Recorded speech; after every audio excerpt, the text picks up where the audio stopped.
Thank you for listening to this PodcastOne Sportsnet production, available on Apple Podcasts and PodcastOne.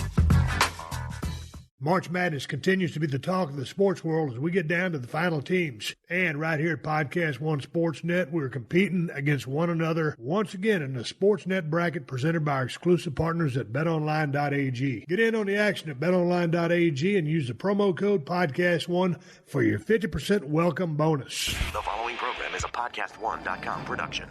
From Hollywood, California, by way of the Broken Skull Ranch, this is the Steve Austin Show. Give me a hell yeah. Hell yeah! Now, here's Steve Austin.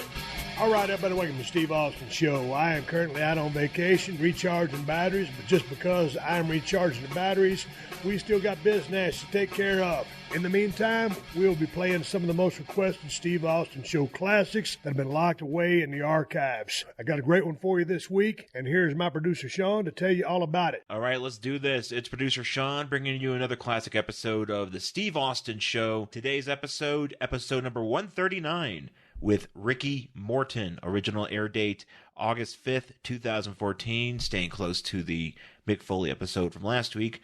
Ricky Morton, of course, known for his work in the York Foundation as Richard Morton. That is what he is known best for. No, I'm kidding. He is actually one half of the legendary tag team, the Rock and Roll Express, WWE Hall of Famers, Ricky Morton and Robert Gibson, touring the country, making rock and roll safe for everybody. Those guys are a legendary tag team that came to prominence in Memphis and made their way to the Mid-South area for Bill Watts and eventually to the NWA, where they are multiple-time tag team champions.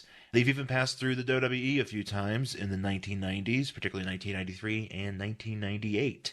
So, WWE Hall of Famers, fellow Hall of Famers to Steve, Ricky Morton, and Robert Gibson, the Rock and Roll Express, but just Ricky today. Ricky talking about selling, which he is known for. And they also talk about calling matches in the ring, talk about some of the business of pro wrestling, a lot of old school territory references, a lot of really cool stuff for folks that are into classic wrestling of the 80s. You get a lot out of this. Also, Ricky's still going strong with his School of Morton, which is his wrestling school in Tennessee, as well as a podcast he hosts. I believe it's every week. So you can still check that out as well. All right, on this day in Steve Austin history, April 2nd, in 1992, in Norfolk, Virginia, Barry Windham and Dustin Rhodes defeated WCW TV champion Steve Austin and Larry Zbyszko. In 1996, in San Bernardino, California, Steve Austin with Ted DiBiase defeated Bart Gunn with the $1 Million Dream. And then during the match, Jerry Lawler stated that Ted DiBiase was offering $1 million to any wrestler that can break Steve Austin's $1 Million Dream. This was at a Monday Night Raw taping. I do not know if that angle was ever followed up on. I know that eventually Steve did part ways with the $1 Million Man after losing a strap match to Savio Vega at Beware of Dog. 1999 in Sheffield, England, right after WrestleMania 15, WWF World Champion Steve Austin defeated The Rock. And finally, in Fort Worth, Texas, in 2001, the day after WrestleMania 17 in Houston, it was the Raw after Mania, Fort Worth, Texas. The Rock defeated WWF World Champion Stone Cold Steve Austin with Vince McMahon in his corner via DQ in a steel cage match. After the match, Triple H entered the cage with a sledgehammer and teased teaming up with The Rock, but ended up helping Steve Austin and Vince McMahon beat up The Rock, thus forming the two-man power trip. So that is what happened on April 2nd, in this day in Steve Austin history. I got my information from thehistoryofWWE.com. All right, coming up in just a second, another classic episode of the Steve Austin Show with Ricky Morton of the Rock and Roll Express. Stick around.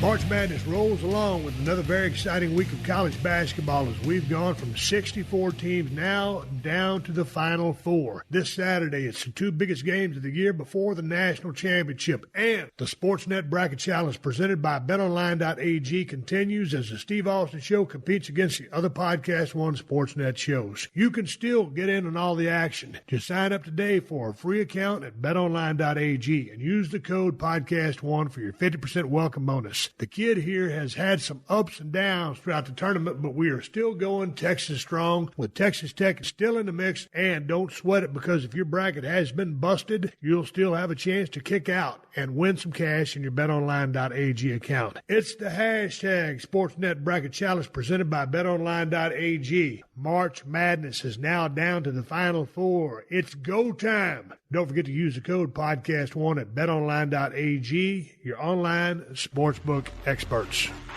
This is the Steve Austin Show. I'm sitting here talking to Ricky Morton, one of my one half of the Rock and Roll Express, one of my favorite tag teams of all time, with his partner Robert Gibson. Ricky, good morning. How are you today? Man, doing fine, Steve. Thanks for the phone call. What a great compliment to be on your show, bud. Hey, dude. We were just sitting here talking about technology. I was telling you my story about computer science class in high school, and I walked in and looked at all these computer classes to see if I needed to take a computer class in 1983. And I said, no, I'll piss on it. I'll never use a computer. I'm over here trying to get all my levels dialed in, and you're talking about your cell phone, and you said you just learned how to send a text message the other day.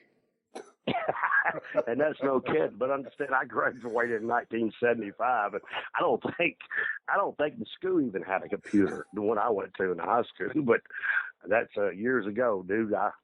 You know what? I think we still have the typewriter classes when I graduated high school. I'm serious. Yeah, dude, I took typing as one of my electives. I was a typing son of a gun there. I think I could type like 45 words a minute. Don't get me wrong, there's some misspelled words in there, but I was a typing fool. And I knew how to set my margins and all that other stuff. But anyway, enough about all that BS. Hey, dude, so now the phone that you're talking on right now, is this a smartphone? Is it an iPhone? Is it a folding phone? How technologically advanced are you?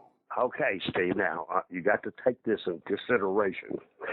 About 6 months ago, my kids made me buy one of these window phones because, I had the flip dial with the rotary dial on it. Yeah. And they, look here, Danny, this is what you got to have. Now, by sitting down for 2 or 3 days, learning just how to cut the son of a gun on, I finally got that down to a technique. And, but like I said earlier in school, from typing to text, it was very easy just getting the words out, but getting to it was a problem.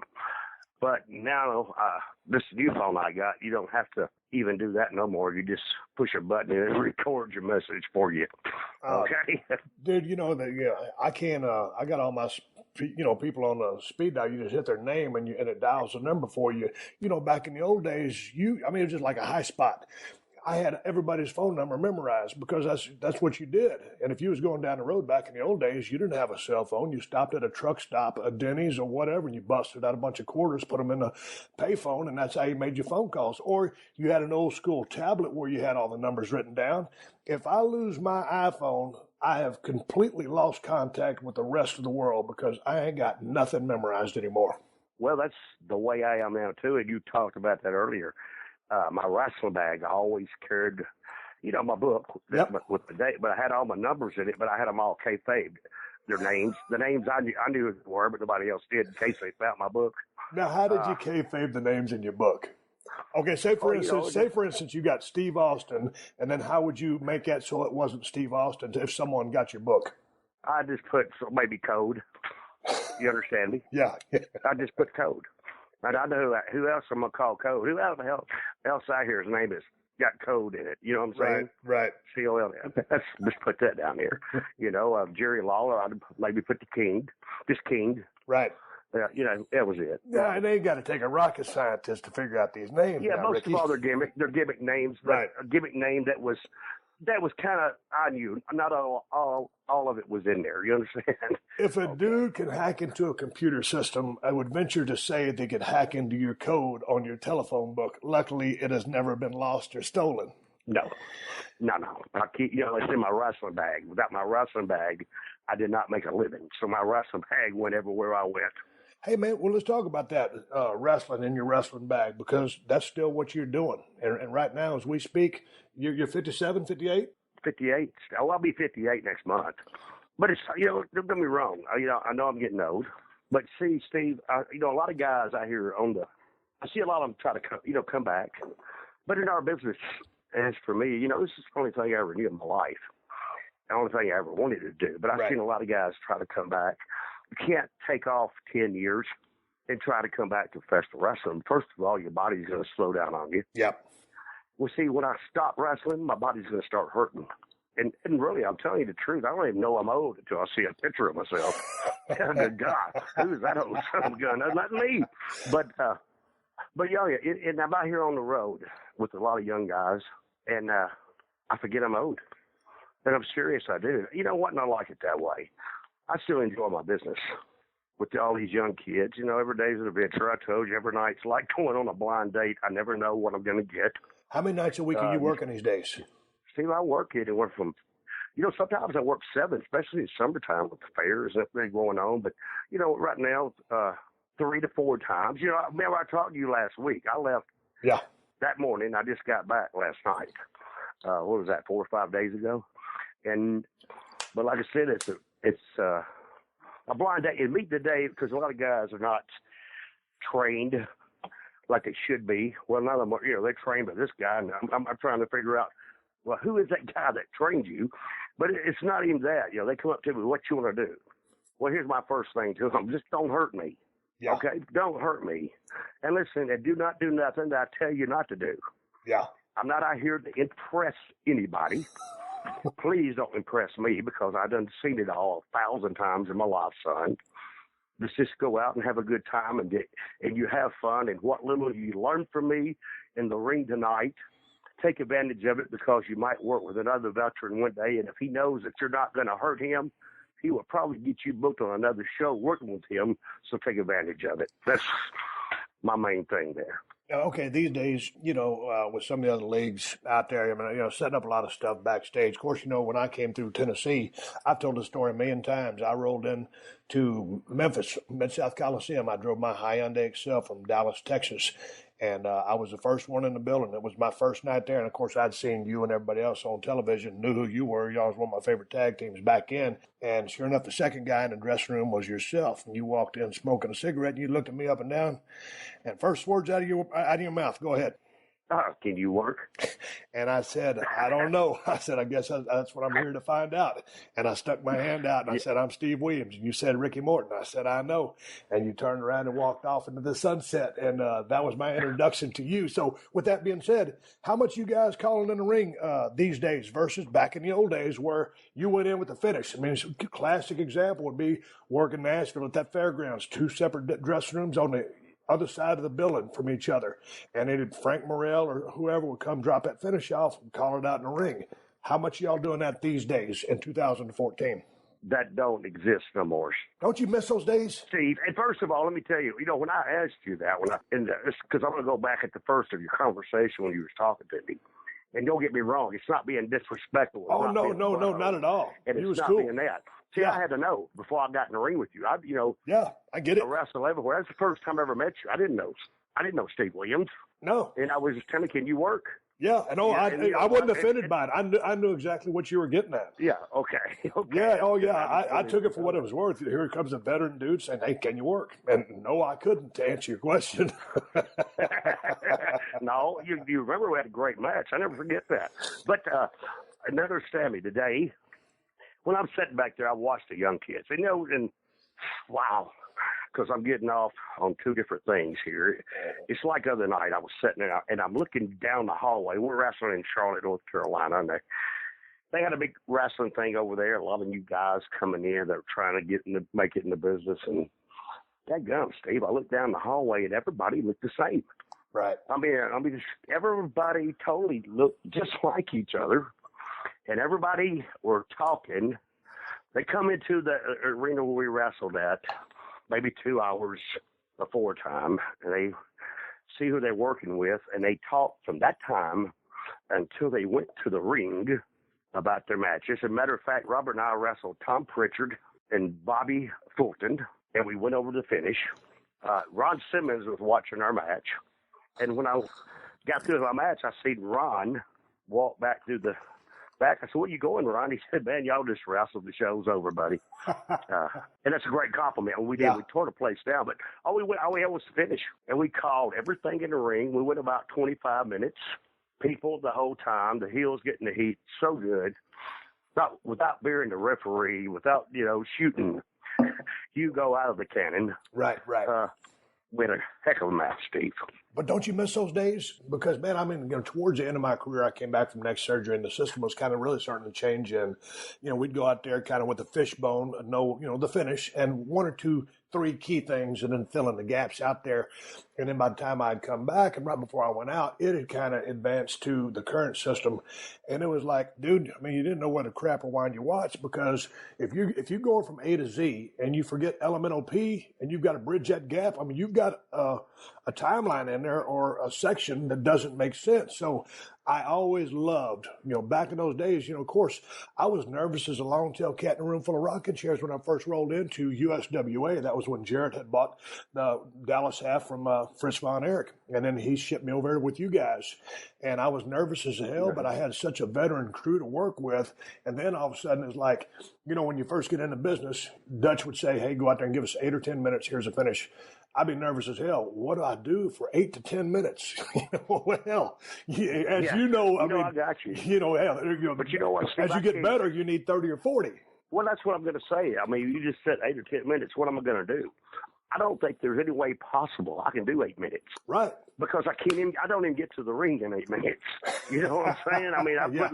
I'm so used to the part about being out here, when the people pay to see me, I give them the money's worth. And it's like that. But wow, that's cool what you just said. Yeah. Do I miss those days? But I watched the business go through so many different changes, and there's nothing that surprises me anymore. Yeah, I miss those days because I was a part of those days, and you were a part of those days to enjoy it and really realize what we had after it was gone. The younger boys, they like it the way it is now because they had no clue what it was like back then. Yeah, and it's not an indictment towards today's system. It's just the way things graduated towards. But I always feel that the guys today are missing out on that element of just going out there completely without a net. And I'm not being critical of the business, but that's just the way it turned into. But, man, when you can go out there with that platform and, dude, if it's you and the Midnights or you guys, you and Robert with Ole and Arn and things aren't working, hey, you change it up on the fly and switch directions because this is what they're buying tonight. You see, that's the part I try to tell people how you learn things every night. You got to listen to the people because, like you just said, one night they might buy this, but the next night they might not buy it. So you got to understand that in our matches. That's when I tell them about you learn something. You learn how to make it work every night after a while in different situations and things like that. As a matter of fact, you're just talking about. I just over in Charlotte, I hosted one of those shoot interviews with Ole Anderson. Yeah. And I never heard the F-bomb so many times in my life during this show. I come to believe I don't think Ole even likes ice cream, and I'm serious. He hated everybody. Right. I even said it on an interview. I said, Ole, you hate ice cream, don't you? Okay, but that was great, man. And how's Ole doing? Ole, well, he's in a wheelchair, Steve, and we did a great thing, about 2 hours. But the next morning I seen him. I said, Ole, thanks for the thing last night. He goes, what are you talking about? And I left it at that. Right. Does that answer your question? The thing about it is, when I look back at some of y'all's matches, when Arn and Ole were together, and were you around when it was Gene and Ole? Yes, I was, but that was before the Rock and Roll Express. Okay. But anyway. A lot of people don't even understand. I've been in the ring for 40 years. Oh, I know. But going back to those. Robert and I have been together for 30. I was around then, but I was just an underneath guy over in Charlotte. But when you and Robert were together and you're working with Ole and Arn, it seems like as cantankerous as he is now or has been in the last few years when I saw some of the shoot interviews as well, you guys had a tremendous chemistry in the ring. And it was funny because you told me a story one time. Y'all were working together, and as though y'all had great chemistry, this was one deal where you started teeing off on Ole, and you kept hitting him, and he wouldn't go down. So now, finally, I'm going to finish. Go ahead. Okay. Can I finish this for you? Please go ahead. Yeah, well, I hit him 800 times, and he just rocking on the rope. I went and took a bump in the middle of the ring. And he looked at me and he asked me, he says, what are you doing? I said, you didn't go down. I thought I would. Yeah. But when I did that, Steve, he liked that. But understand me, he grabbed me. He goes, I don't know where to shake your hand or whoop your ass. He said, hey, you got more balls than a Brahma bull. And after that, he liked me. Yeah. You know that? He liked me because, he didn't like small guys. He would tell you that. Right. Yeah, he thought that we were too little to be in this business. But then once you started selling out every night, and in that time you got paid by how many butts were in the seats, and his payoff got twice better because Ole was only in this business for the money, and he would tell you that. Right. If you made money, we did it. If you didn't make no money, you was no good for our business. Get out of here. But what was the difference in the dynamics of the tag team with Ole and Arn, or Tully and Arn? Because again, as cantankerous as Ole was, he was almost the perfect foil. He was kind of that, as Arn was the enforcer, but Ole was kind of the blockier guy on that team and didn't take as many bumps. And Arn would come in, he'd catch your foot, then you'd hit him with the big kick, do the flip, the whole deal. Which team did you like working with better, Ole and Arn or Arn and Tully? See, now you're putting me on a spot there, but they're both great tag teams.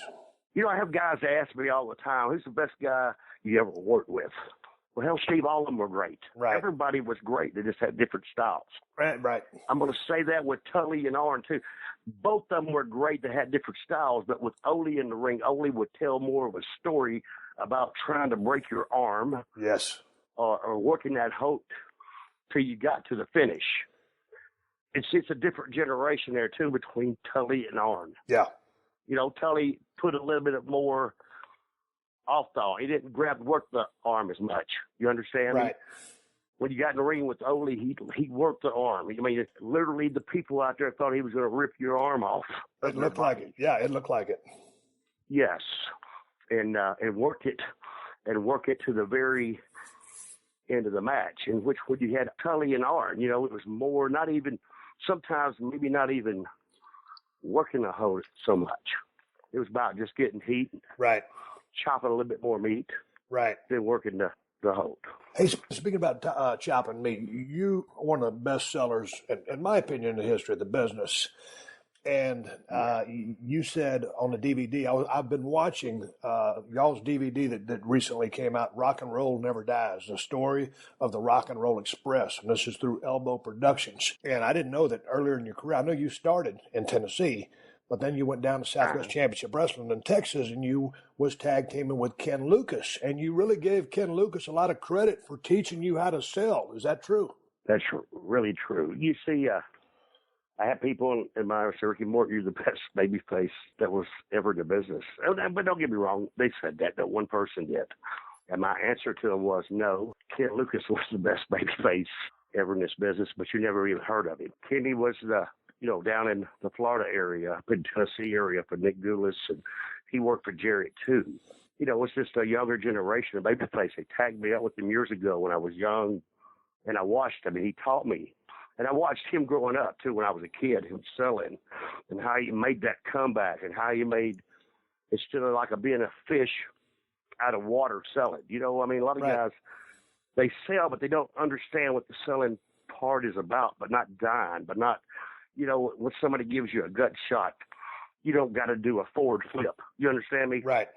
It's really, he made me understand that when you're selling that thing, it's just like somebody really did it to you. And, I used to have a lot of guys in the business I work with, and Ole, Arn, all of them, in the Express.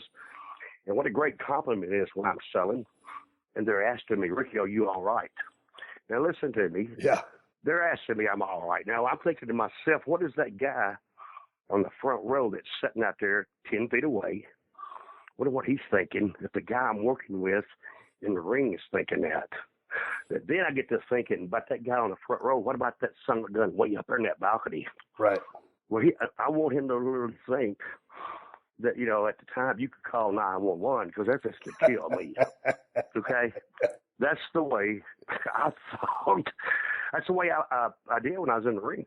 Now, there was I still do that, believe it or not. Oh, I know. It's like the other night. It never changes. Get the heat on Rick and give Robert a hot tag.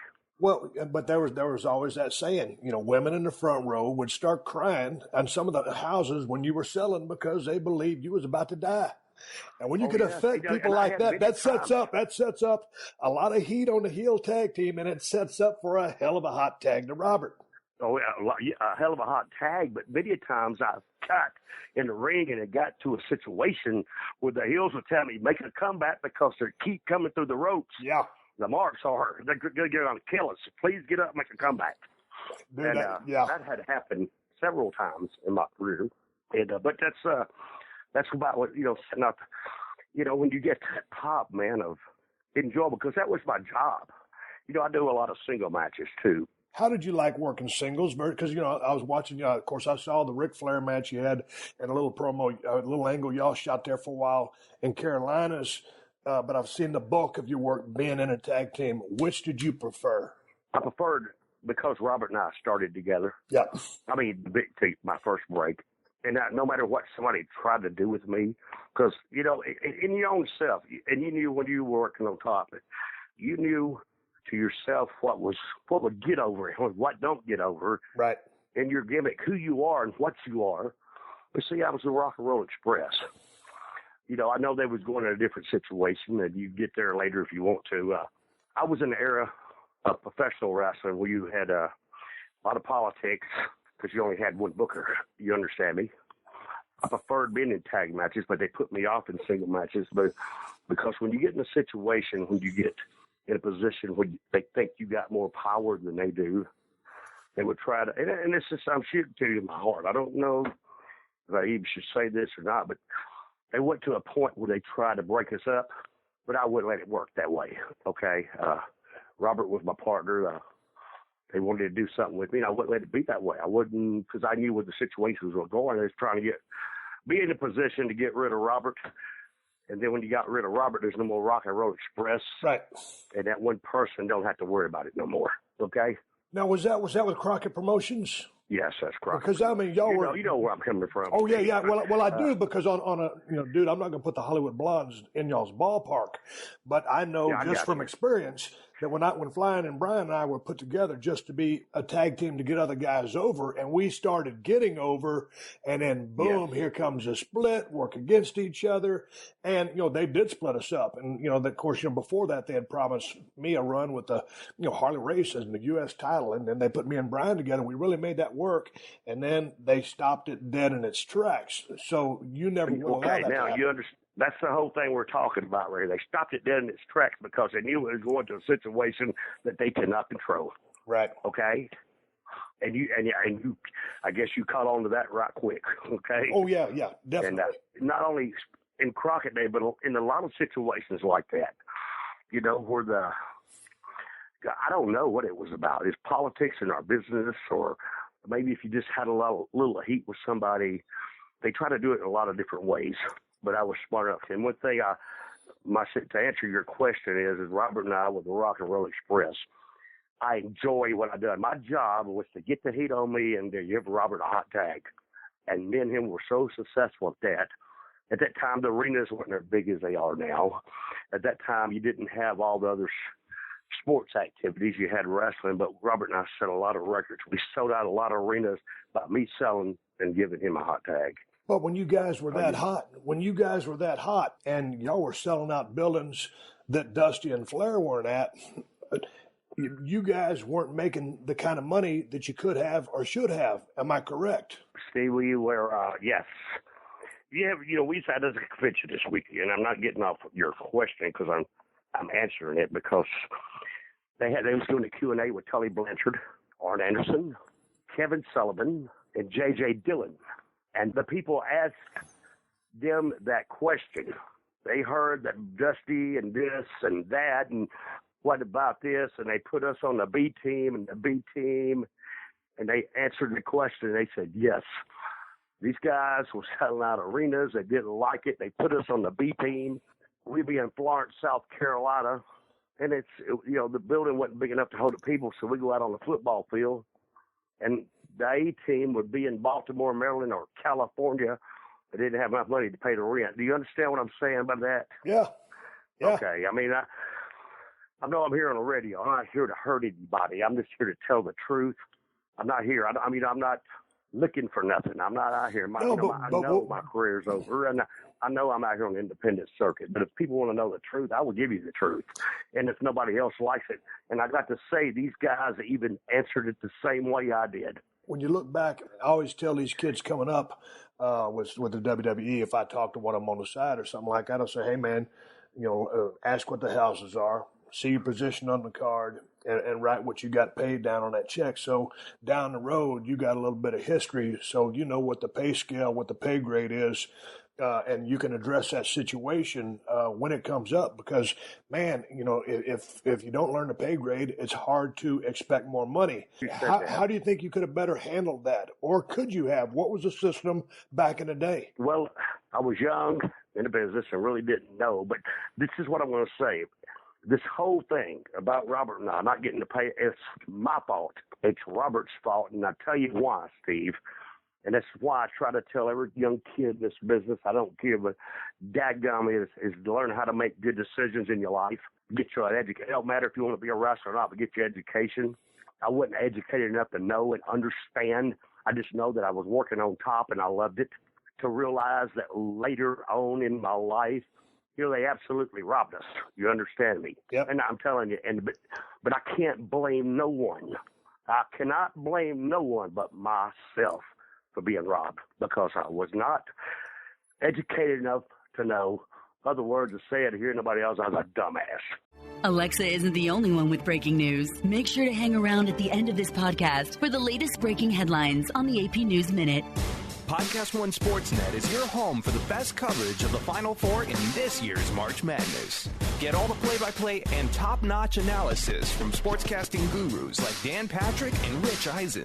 Then put in your bets with betting expert RJ Bell on RJ Bell's Dream Preview. And laugh out loud with the biggest name in the game, literally, on the Big Podcast with Shaq. Download new episodes of these shows and more every week. PodcastOne Sportsnet. This is the Steve Austin Show.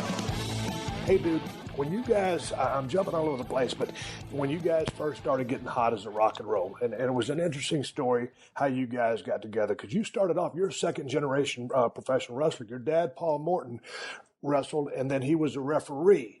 And someone no-showed one time at a house show in Evansville, Indiana, and you'd been doing a little bit of training, right? And you jumped in there. Jerry Jarrett didn't want the business to, or he didn't want the town to get killed because he didn't know he could trust in you. And you went out there and rocked the house. Before you know it, next Monday or whenever it was, you're at TV taping, and there you get started in the ring. I was raised in a wrestling family. You know, Robert, his brother Ricky, Yep. well, you know, was a professional, right? Ricky and Robert Gibson. And understand me, the people out there didn't know my dad, but in the Memphis area they did, and the older generation of boys. And I think you were able to meet my dad, Yes, I was. Steve. A lot of people don't understand. Now, my dad, before he was a wrestler, he retired from Marine Corps. My dad was a drill instructor in the Marine Corps.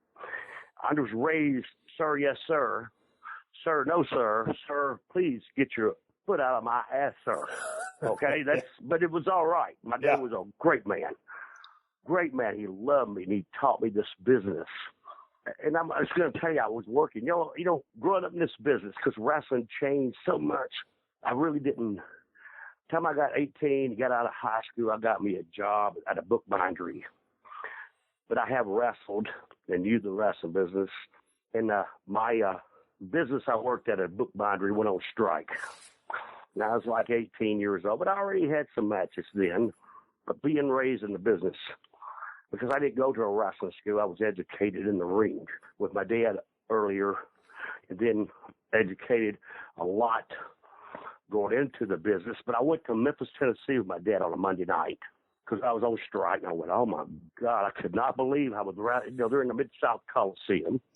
It's completely sold out. People going crazy. It's better than any rock concert I've ever seen in my life. Wow. So my dad asked me to go up with him Wednesday to Evansville, Indiana. I get there. It's the same way. You know, and I threw the wrestling bag in the back of the trunk, Steve. You understand me? Yep. But I never forgot my wrestling. I never got my lessons. I knew what I was doing. And I get to Evansville, Indiana, I think somebody's car broke down. Somebody wasn't going to be there. And my dad kept telling Jerry Jarrett, won't you let my son wrestle? And Jerry Jarrett, I could tell, was skeptical because our business was sacred then. Yes, sir. Our business was what it is. It don't care who you are. Don't care who you know. You know, no. This is our business, and you're not going to do nothing to interrupt it, nothing to hurt it, or nothing to do this. And he took me out there, and he finally said, okay, him and Jerry Lawler, you're going to put me with Ken Wayne. And I'm sitting right there. He didn't hide no punches. He didn't say nothing. He said, listen, y'all go out there. Kenny, if the match gets to sucking, go home right then. And if it don't, y'all go a 15-minute Broadway. Now, a Broadway, explain to my listeners that don't know what a Broadway is, please, Ricky. Oh, it's the time limit. Yeah, the time limit draw. 15 minutes time limit. It's a 15-minute time limit draw. When I got to say, I got to give a lot to Kenny Wayne because, Kenny Wayne really didn't know me. I knew him, but he really didn't know me. And, he'd been in the business for a while. And we went out, and I'm just going to tell you, we had one heck of a match. When I came back, you had no music then. You had none of this stuff. Right, correct. I got through. I walked right back through the curtains, and Jerry grabbed me. He says, Ricky Morton, you're great. He said, start on Memphis TV. That's on Wednesday. He started Memphis TV this Saturday. That's Wednesday night. That's Thursday, Friday. That Saturday morning, I was at Memphis TV, and my first match on TV was me and B.O. Superstar Dundee. As a tag team partners. Right. So you're getting the business, and so you're starting off, and you're working as a singles, and then you start doing a little bit of tag stuff. And is that when you go down, you hook up with Ken Lucas, and then Lawler has the idea, because the Fabulous Ones are the established tag team there in Tennessee at the time, and then Lawler's thinking, hey, we need another tag team to work on the other crew, and it was his brainchild to put you guys together. You and Robert Gibson? Yeah, but, it wasn't just right after that. I started in Memphis, but, you had Jerry Lawler, you had Bill Dundee. You had some of the greatest workers in the world. Yep. I didn't just go to Texas right then. I worked other small territories. I went out to Oklahoma for Leroy McGurk. I went out to Kansas City for Bob Geigel.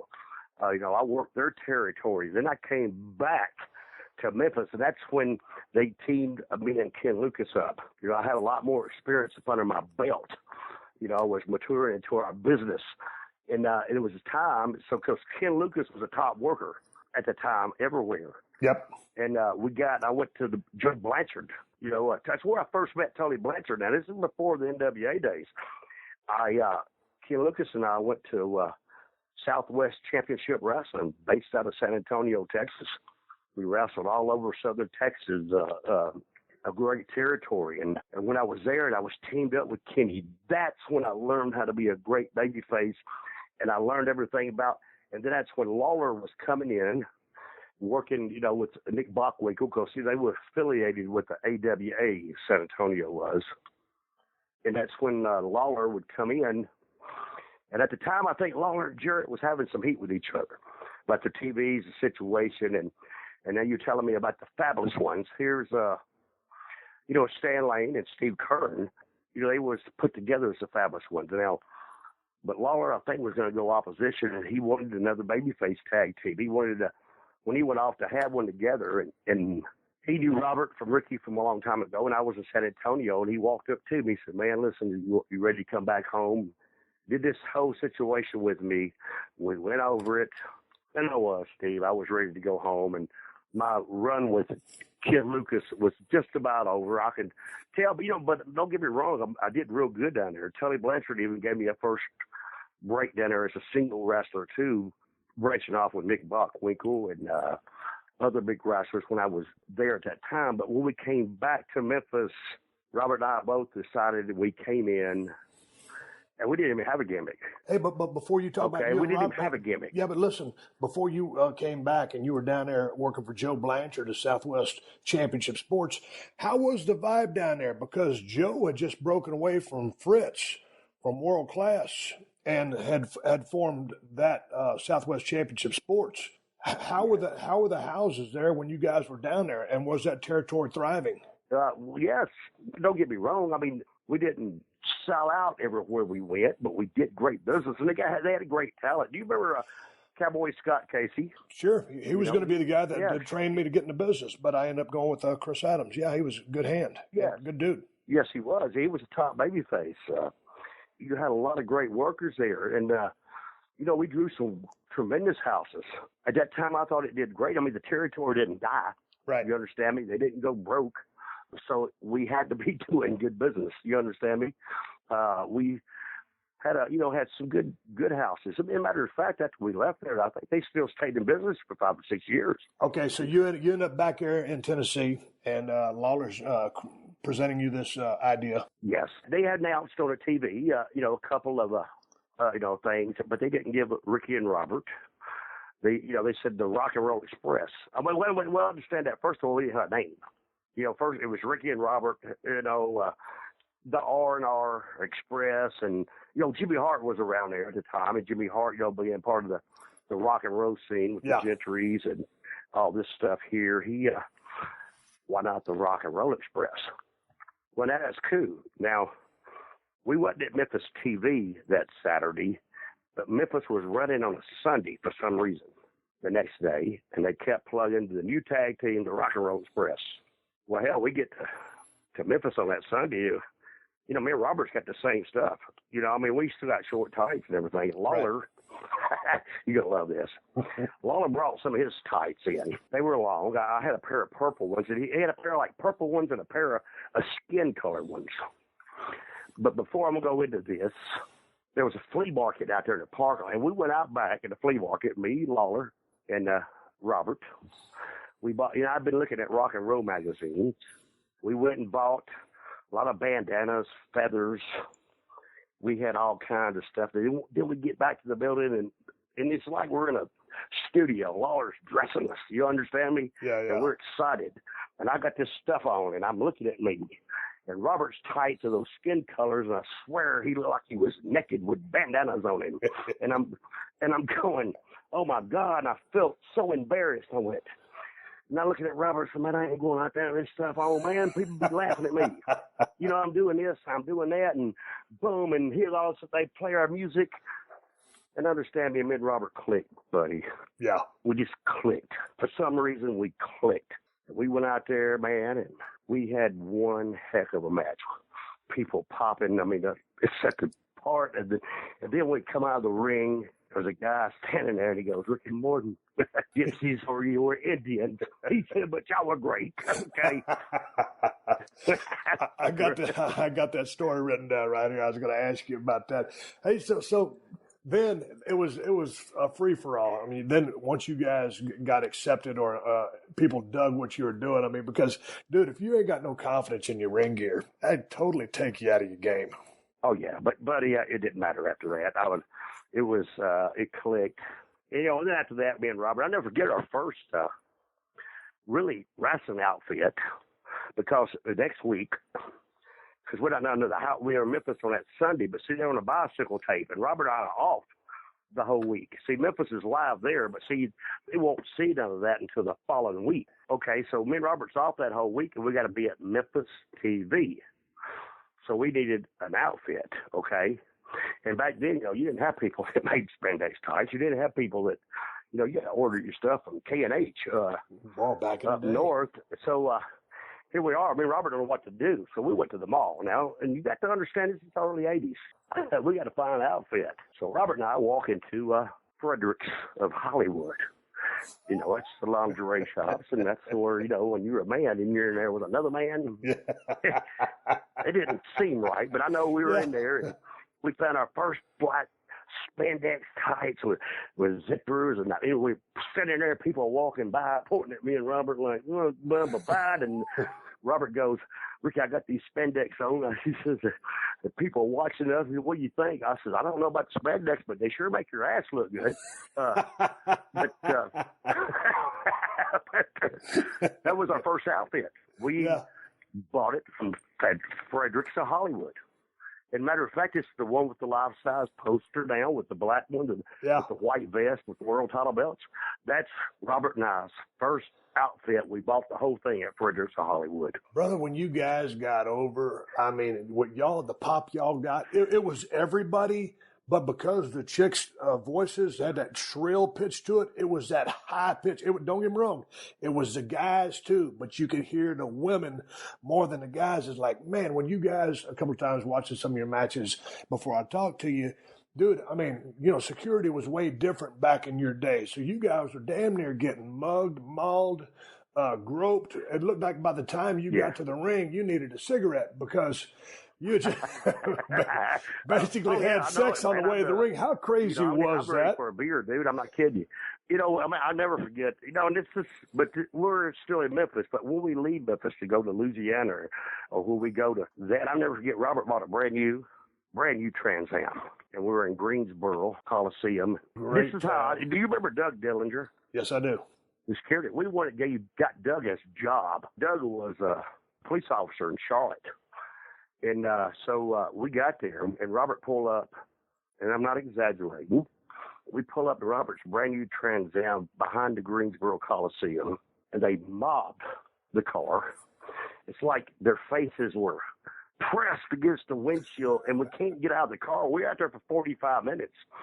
Robert's brand new car, they finally get the police out there, boom, and get us out of the car, and it looked like a tornado hit as they got all the people back. I looked over, it looked like somebody just took a tornado hit Robert's car, brand new car. It was just tore all to pieces. But Doug, he was there for security, but they hired him on full time as head of security for that, and because he was fixing to retire from the Charlotte Police Force. So he retired with his retirement, then was head of security for us everywhere we went, just to get us in and out of the building. Dude, how fun were those times? And how did you guys maintain your sanity with that level of attention and everywhere you go? Because, man, at different parts of and you're still on the road, but at different parts of my career, sometimes, man, I'd be on the road for a couple of weeks straight, and I couldn't wait to get a few days off and go back home. And then when I got back home, I'd be at home for about a day and a half, and I couldn't wait to get back on the road. So, I understand that. You have your bag packed right there by the door. Yeah, you right there by the washing machine. I understand that. Yeah, you leave half the stuff in there that ain't been used yet.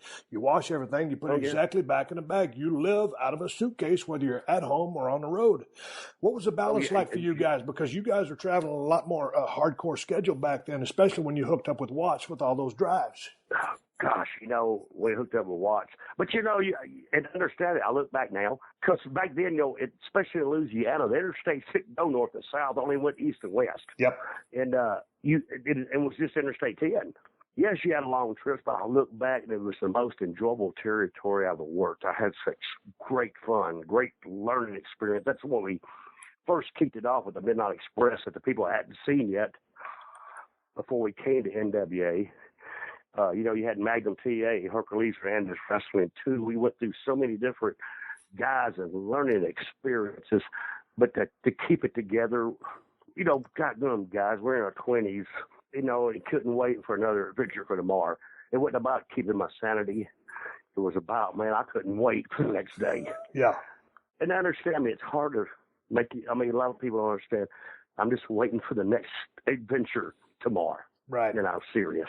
Now, when you guys got over to Mid-South and Bill was going to run with you guys hot and heavy, and y'all have the big meeting there in the locker room, and Bill lays down the promo. Hey, these are the guys talking about you and Robert. When you're working with them, it's like you're working with me.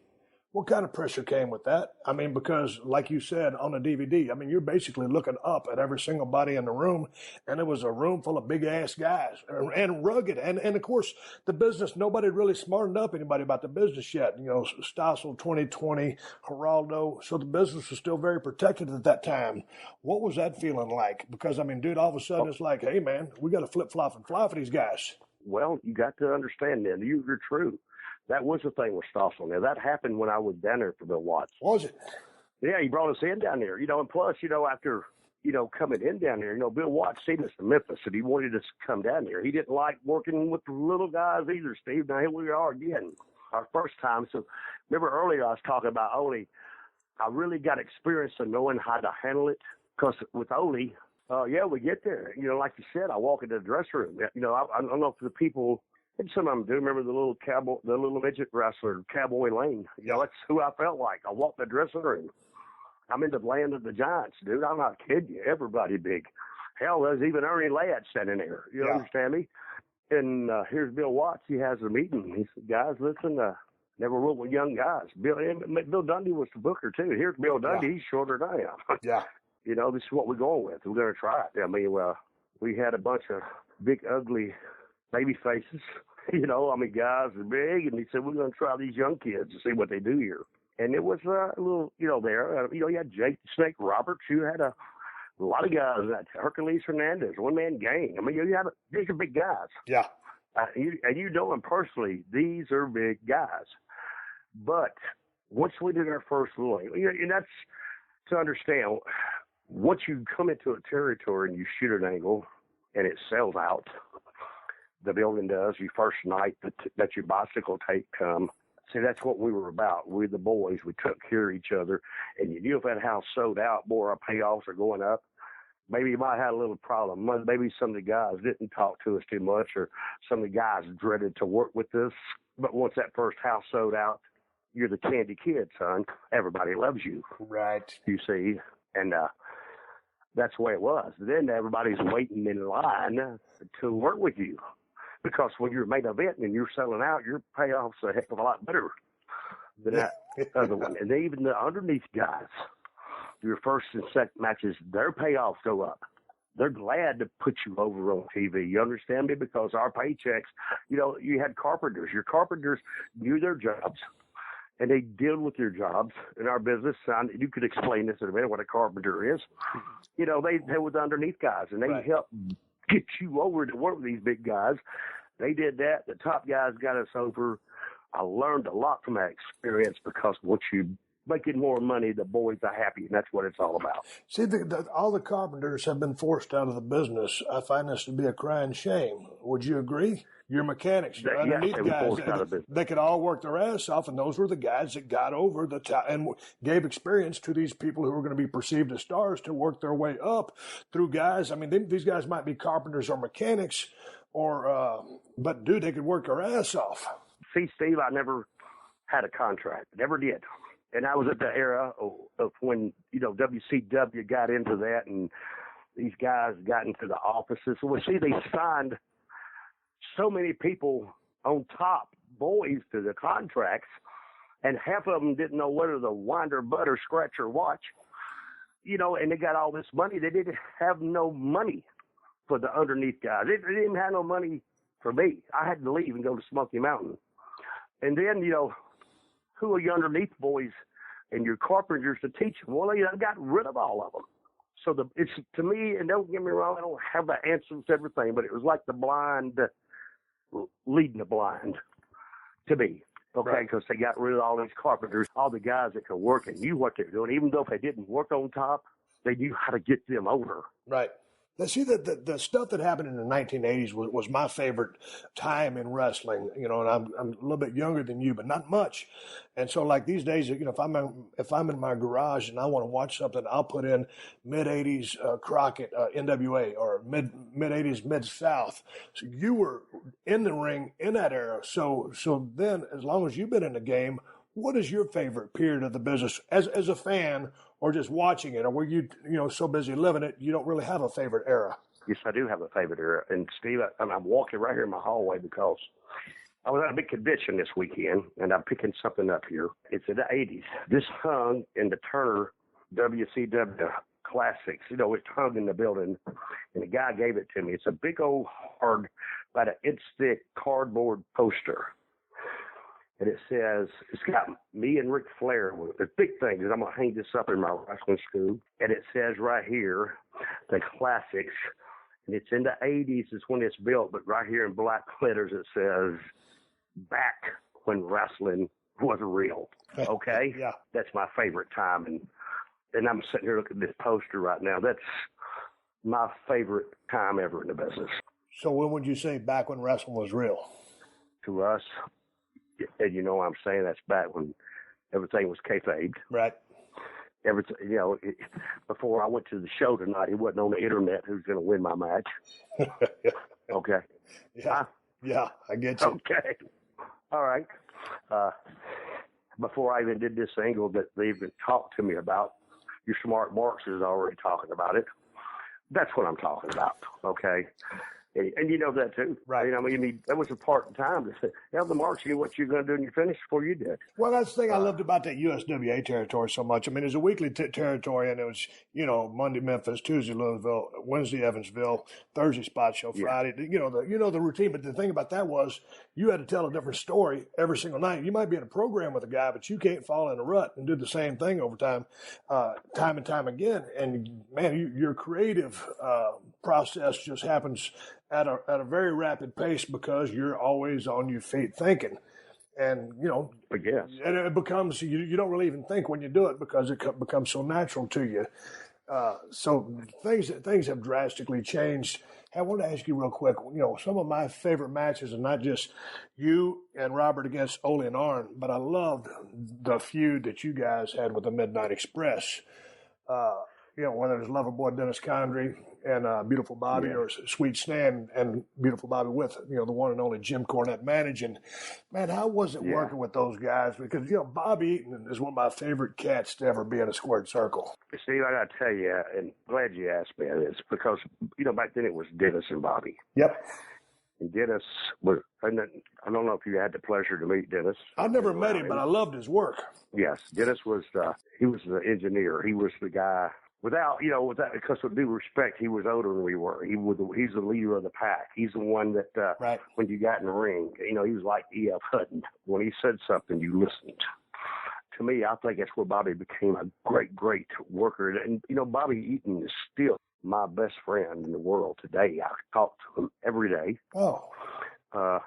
Bobby's health is not that good, but Bobby's my friend. Yep. Like you said, one of your favorite.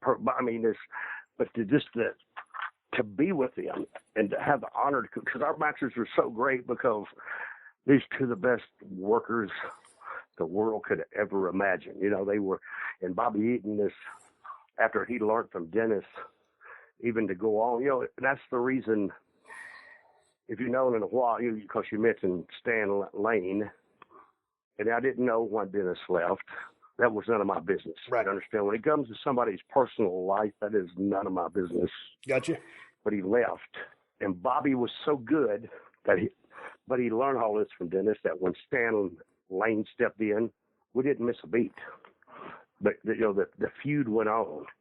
The good talking that Cornette did, it went on. And to me, I think, because it was the part about the expresses versus the expresses. It was the part about a whole new different era of wrestling, different things. It wasn't, I was coming in with the front head scissors, doing this stuff off the top, and, but people had seen it before, but we did more and more of it, and it just broke the ice of making, advancing wrestling higher.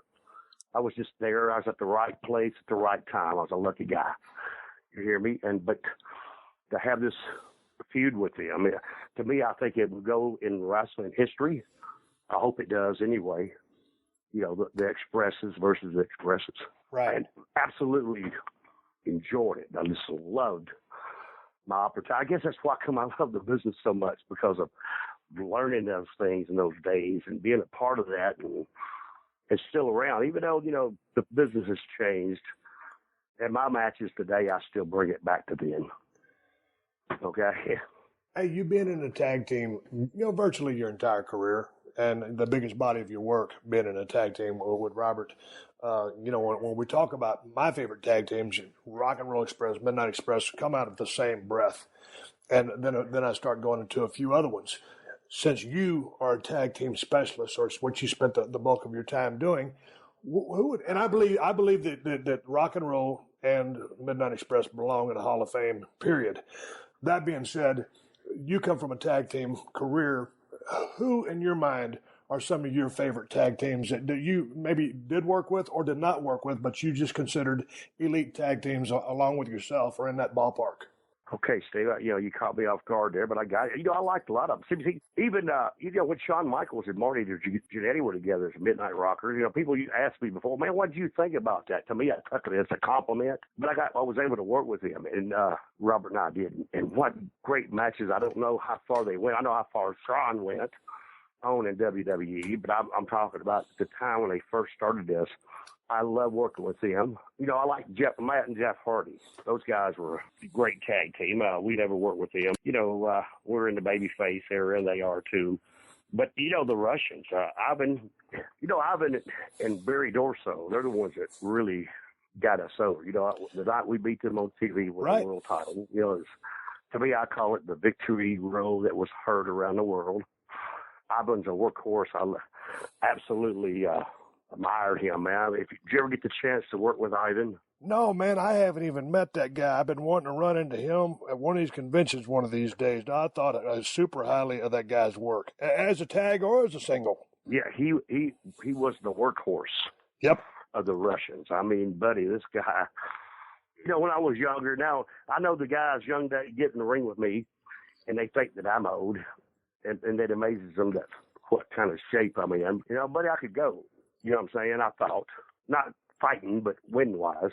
Gotcha. Then you had Barry Dorso and Nikita with them. And see, there was a little deal with three of them, you know what I'm saying? Right. And got great. And I used to love to work with Barry Windham. Barry Windham and Tully, Barry Windham and Arn. That era you had the four horsemen. Yeah. It's a lot of things we talk about Tully and Arn, but Barry Windham, what a hand he was, Steve. Oh, I know he's one of my favorites there for a period. Yeah, I was traveling up and down the road for him a piece when I first got in WCW, and kind of took me under his wing and really, really helped me out tremendously. And I thought there for a period of a couple of years, he's one of the best in the world. Oh, yeah, he was. Barry's health. I just see Barry this week. How's he doing? I did a little interview with him, and he wasn't afraid to tell me, so I'm not afraid to say this now, because he told me, and he did it on the interview, he suffered a heart attack after a stroke, some kind of thing he had. But, Barry's Barry. He's all right. He found his other life. But Barry, Barry's still Barry, and that's what I loved about him. I remember one time I was riding down the road, and, we got to the airport and landed, and Barry said, "Hey, kid, you need a ride?" And I said, "Well, sure." I was new to WCW, and so I was riding with him and Randy Anderson, Pee-wee, who's no longer with us today. And Barry always rented a Cadillac. He goes, "All right, kid, you can drive." So there I am. This is the first time I've ever been in a Cadillac and the first time I've ever driven one. So we're riding down the road about 65 miles an hour, and Barry's sitting in the shotgun seat reading a Hot Rod magazine like Barry always did. He's a car nut. And I'm looking at all the gadgets and controls on the dashboard, and hell, I veer off the side of the road onto the shoulder and jerk the car back on because I was trying to look at all the damn gadgets. Barry, Barry was always the king of calm. Whether it was in the ring or wherever, he was just cool, calm, and collected. He didn't even sell it. He just looked up from his magazine and said, "You all right, kid?" And I was telling a story, too, when he first come into Charlotte. Barry always had the fast cars. Yep. He comes, when you first come into territory, you stay with me and my wife. Come stay with us. The way you don't got to pay a motel room to get yourself situated. And, Robert and I rode together. But that's the reason Robert and I have been together. Well, you get tired of each other sometimes, So one day Barry said, "Man, won't you ride with me?" Yes, okay. And here I go. I get in this Porsche with him, and we got on the interstate, buddy, and I thought I was in one of these video games. I guess he was doing 140, it's like, and I was never so glad because the police pulled us over. I ain't kidding you. The police pulled us over, and I was glad. I said, "Man, I hope they write you a ticket 3 miles long." At that moment in time, I thought, "I hate you. I would never get back in the car with you again." And luckily, somebody pulled up. One of the boys did again. I got my bag, got in their car. I said, "I wasn't going to ride with you no more, man." That's a true story. Hey, but look at 140 miles an hour. I'm looking at him. Are we late? Yeah. What are we late for? God. All right. I had a similar story when we was running Cincinnati, and Brian Pillman had just bought a Porsche 911. He goes, "Here, let's take it for a ride." And I was in a passenger seat, and Brian said the speedometer didn't work.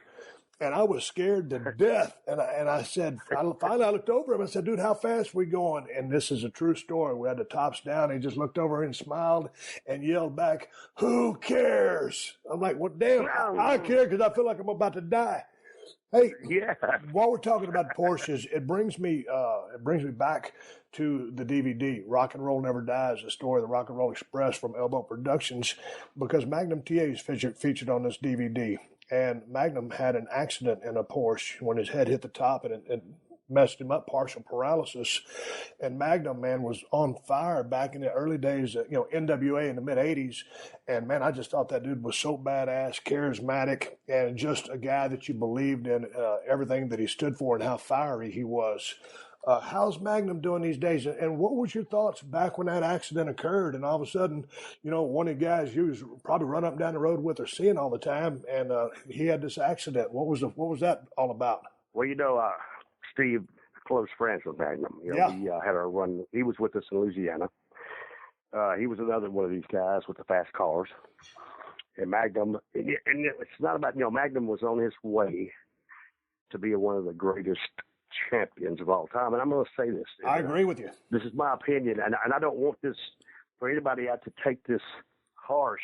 But see, I mean, Magnum had this, and he had this wreck.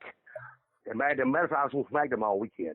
Magnum's doing great. Absolutely, for what it is, and what he has accomplished to just still get around. Magnum's doing wonderful, and he's doing great. Life gives us, choices. You know what I'm saying? Sometimes you make choices, and sometimes choices make you. But to understand me, my thing back then was because I thought throughout my life, what if that would have happened to me, okay? Now, I want you to understand this right here. I always thought that he might have had a problem for the rest of his life, wondering, what if? Right. To me, I thought that would bring him down. I thought that would, because it would me, I think it would, I would live all my life, what if? But to see Magnum, it's not like that. Magnum, he married Tully Blanchard's ex-wife, in which she's breaking the business, Tessa Blanchard, but Magnum raised them, and then he had 2 kids by her, and I was just watching him and the family. Matter of fact, we wrestled the other night, and he was sitting on the front row, and he told me it was so enjoyable to watch this. He said it brought back so many memories to see me and Robert. But listen to me, Steve, for what he's been through, for what he had to sit back and watch and sink into his heart and his head, Magnum is wonderful. He's great. He's doing fine.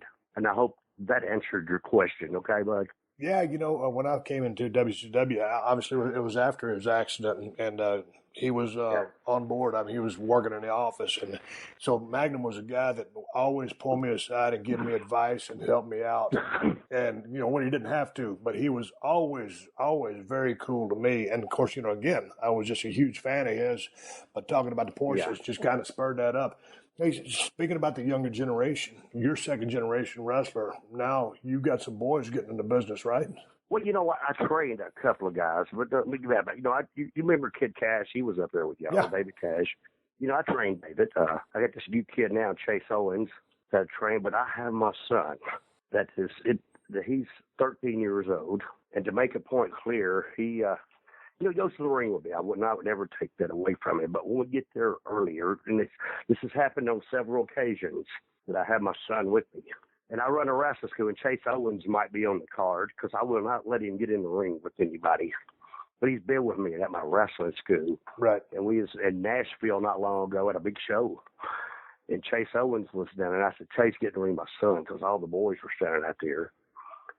And Steve, I'm telling you, I had a match, and the promoter come to me and says, God, your son is better than my wrestlers.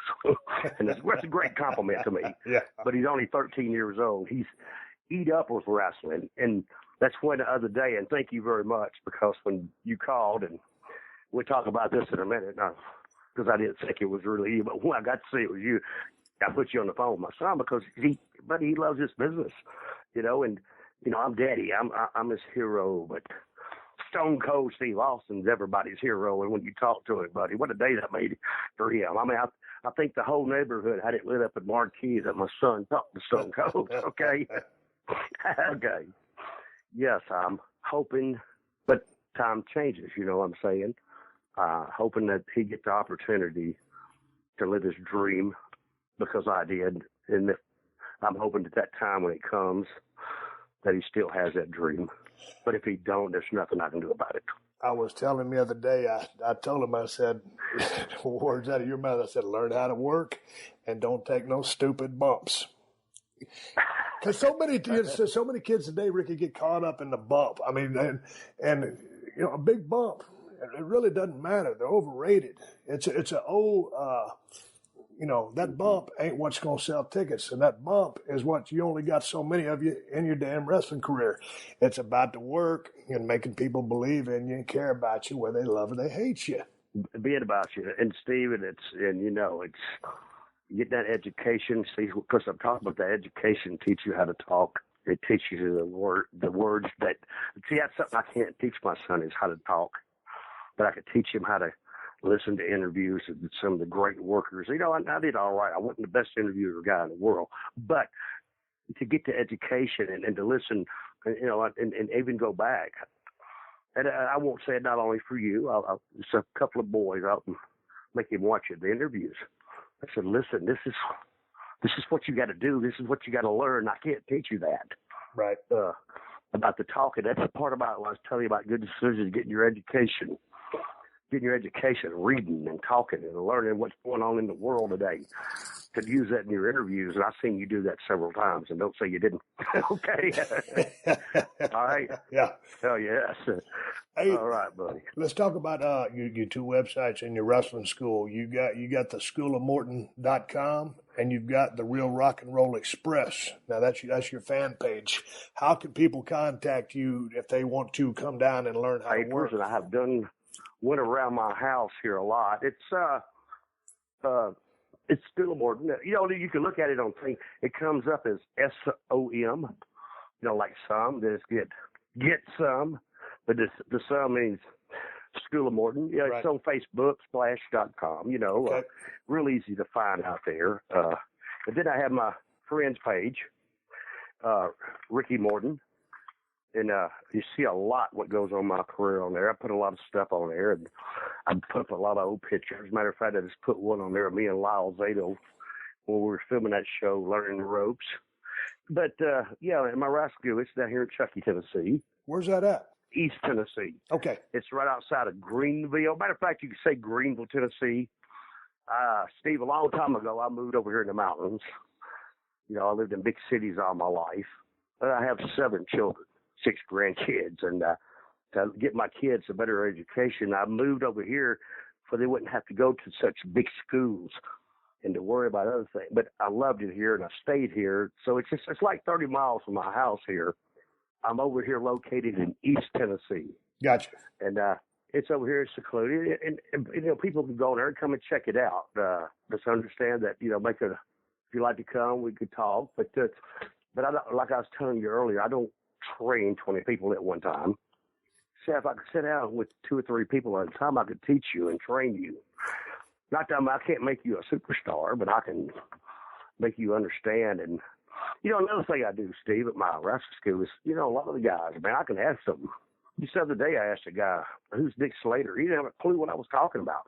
Mm-hmm. You know, Jesus, dude, you got, you know, it's the wrestling school every day, every week. I make them do an essay. You know, I always bring up people that they don't even have a clue about. And I make them get in the middle of the ring.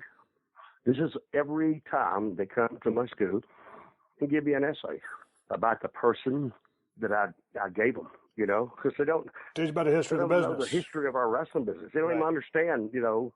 They just watch Monday Night Raw, and I'm sorry to say that, and think they can be a wrestler. Right. They don't even have a clue what we go through, how hard it is. And, you know, the torture on your bodies, the nights that you don't sleep, and your personal life, they don't have a clue. Ricky, what's the exit strategy for Ricky Morton? How long will you stay in the squared circle? Well, Steve, a lot of people ask me that, and it ain't because, and I'm going to just tell you the true facts. I still have to work every week to feed my family, to pay bills. Right now, I'm still in the ring. I don't do it because I'm trying to be somebody I'm not. I still do it because I still do good. Don't get me wrong. I don't draw 10,000 people. But the armories and the high schools we sell them out. I still pay my bills, but I know I'm getting old. You know, when you get 58 years old, I mean, it's sometimes you have good days and sometimes you have bad days. Right. That's just telling you the truth. I know when it's time. You know, and don't get me wrong. We have other things that we do too. You know, I help my son run a graphic company, you know, out of Smyrna, Tennessee. But right now I still love the business. I still make a little money at it. I'm going to do it. And I told you earlier, I said, I don't know I'm old until I see a picture of myself. I'm going, who's that old person? Sometimes it's going on what kind of hair day I have. You know, I still got the mullet, and I still love it. You're lucky you still got the mullet. I ended up with a scalp. I told Robert that. Robert was losing his hair. He lost his hair, and he told me, he says, Ricky, I'm losing my hair. I said, man, won't you shave your head and go as a Russian? And he said, a Russian? I said, yeah, you'd cause yourself balls frozen off. But I'm playing with you, man. But no, I still got the mullet, and I love it. And a lot of people's asked me before, the times has changed. Well, you still got the mullet. Because I'm still Ricky Morton. That's who Ricky Morton is. And I'm serious. I can walk right up here to the store right now, and people be hollering out the windows, Ricky Morton. It's not because they recognize my hair. Okay, it's still me, buddy. Well, hey, man, it's SOM School of Morton, the Real Rock and Roll Express, the DVD, which I enjoyed watching, Rock and Roll Never Dies, the story of the Rock and Roll Express, one of my favorite tag teams of all time. As far as I'm concerned, it should be in the Hall of Fame. Hey, Ricky, it's been good talking to you and good catching up with you after all these years. I enjoyed watching your body of work unfold and have followed you forever and just been a big fan, so I appreciate your time. Yeah, Steve, before you hang up, I just want to tell you, man, I just told Barry Windham this other day, and I tell you the same thing. You guys were a big part of my life. Every day it's something, but I wish you the best because you're a great guy. If people really know who Steve Austin really is, it's unbelievable. You're one of the boys, and we're the dying breed, buddy. And you have a wonderful time. Thank you very much for giving me the opportunity to be on Stone Cold Steve Austin's radio show. My friend, you have a wonderful time, and thank you very much. Big shout-outs in order to our friends at Geico for supporting the podcast. Go to geico.com, and in 15 minutes, you could be saving 15% or more on car insurance. That's right. Save hundreds of dollars on car insurance at geico.com. Extra money in your pocket? It may just be the most rewarding thing you do today. All right, I'm giving Sean a go-home cue, so let's wrap it up for this week. Make sure you check out PodcastOne.com and subscribe to The Steve Austin Show so you don't miss any of these classic episodes. Before I ride off in the sunset, I do want to throw out a couple of plugs. I still got a beer. It's the Badass Broken Skull IPA, the finest IPA in the United States of America, and that's the bottom line. Made by El Segundo Brewing Company. You can find Broken Skull IPA at Whole Foods and Total Wines if you live in Cali. If you ain't in Cali, you're probably SOL. And if you're looking to get a badass pocket knife, I got two for you. Cold Steel Broken Skull Knife, Cold Steel Working Man Knife. Get them at my Amazon store. Amazon.com/shop/Steve Austin, or go to the Cold Steel Knives website and check out all their badass knives. Also, one more big shout out to all my sponsors to make this show possible. That's how I'm able to bring this show to you free twice a week. Please support them because they support us. For more info, check out the podcast description to this episode for details. Folks, I am on social media, Twitter and Instagram, at Steve Austin BSR. Folks, I'll be back soon, but until then, my name is Steve Austin, and I will catch your ass down the road. This has been a Podcast One production. Download new episodes of The Steve Austin Show every Tuesday at PodcastOne.com. That's PodcastOne.com.